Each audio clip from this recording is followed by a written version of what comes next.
Observe, nós temos aqui um mapa direto do satélite, onde a gente pode ver claramente a Groenlândia de cima, que é uma imagem de satélite, a quantidade gigantesca, absurda de gelo.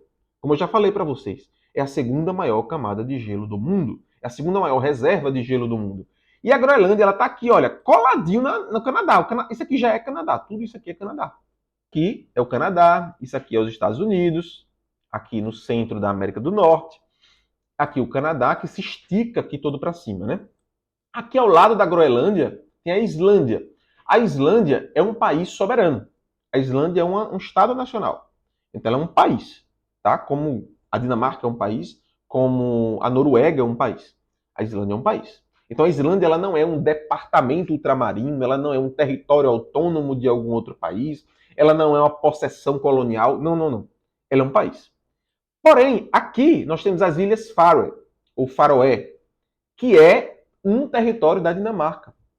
Não tem tanta autonomia como a Groenlândia, mas é um território da Dinamarca, assim como a Groenlândia, com características diferentes e nível de autonomia diferente, mas é uma característica também de ser possessão de um país europeu. Então as Ilhas Faroe não é um país.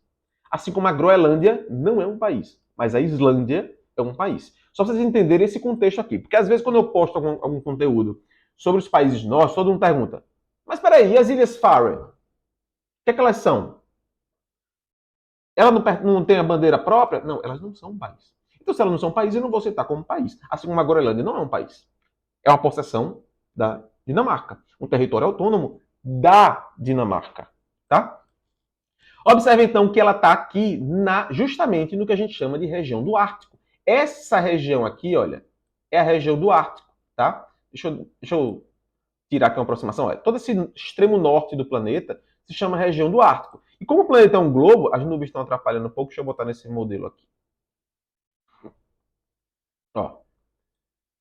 Como o planeta é um globo, como o planeta é uma esfera, a gente vai ter vários países circundando essa região do Ártico. A Groenlândia está na região do Ártico, o extremo norte do Canadá está na região do Ártico, o extremo norte desses países aqui, Suécia, Noruega, Finlândia, estão no Ártico, o extremo norte da Rússia, o Alasca, aqui com os Estados Unidos. Ou seja, nós temos aqui uma característica de vários países. Por que essa região do Ártico é importante em termos geopolíticos? Porque está acontecendo, inclusive de maneira até acelerada, e já vem acontecendo, não é algo que vai acontecer, mas já está acontecendo, isso já é notado e já é perceptível as coisas acontecendo como rotas marítimas, o degelo do Ártico. Está acontecendo o degelo de toda essa região. Se está acontecendo um degelo, um derretimento das geleiras do Ártico, o que é que vai acontecer nessa região como um todo? Ela vai começar a abrir algumas rotas marítimas que não eram possíveis há alguns anos atrás. Alguns trechos já se consegue navegar que antes não se conseguia. Outros trechos abrirão que vão fazer com que navios comerciais e militares, mas principalmente comerciais, consigam navegar nessa região do Ártico, no que a gente chama de Oceano Ártico, que antes era impraticável. Por quê? Por conta dos icebergs e das grandes geleiras que existiam.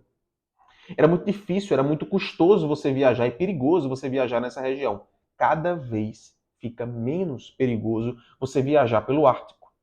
Isso significa que quem estiver no Ártico, os países que tiverem território no Ártico, ganharão muito em termos de um possível conflito de guerra, ou seja, até numa guerra mundial, como também na questão comercial, principalmente.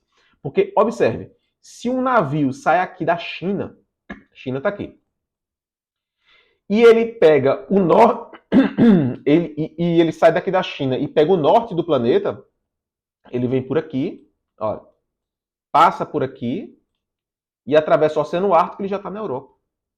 Ele já está na Europa.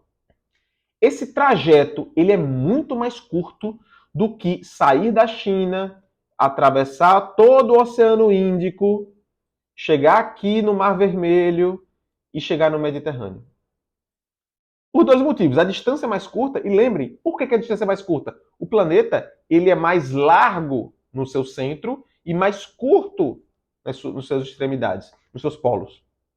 Então, Quanto mais no norte ou no sul do planeta, nós temos distâncias menores.